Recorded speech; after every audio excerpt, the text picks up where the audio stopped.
ভোলার সঙ্গে বরিশাল ও অন্যান্য অঞ্চলের যোগাযোগের অন্যতম প্রধান মাধ্যম হল নৌপথ। ভোলা জেলার সদর উপজেলায় অবস্থিত ভেদুরিয়া লঞ্চঘাট ও স্পিড বোট ঘাট এই যোগাযোগের মূল কেন্দ্র হিসেবে পরিচিত।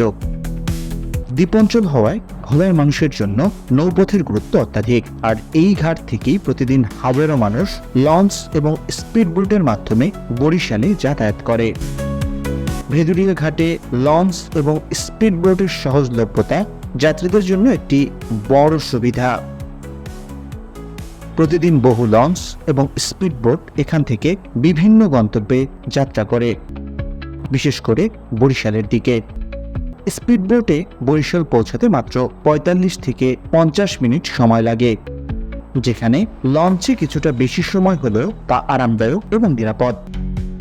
যাত্রীদের জন্য টিকিট সংগ্রহ সহজ এবং সময় মতো যাত্রা করার সুযোগ রয়েছে।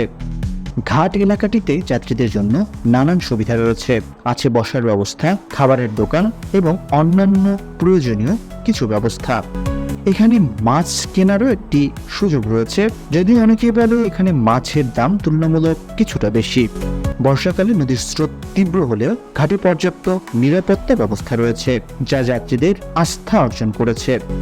ভেদুরিয়া ঘাটের মাধ্যমে ভোলার মানুষের জন্য বরিশাল সহ দেশের বিভিন্ন অঞ্চলের সঙ্গে যোগাযোগ আরও সহজ হয়েছে, যা ভোলার অর্থনৈতিক ও সামাজিক দিক থেকে অত্যন্ত গুরুত্বপূর্ণ।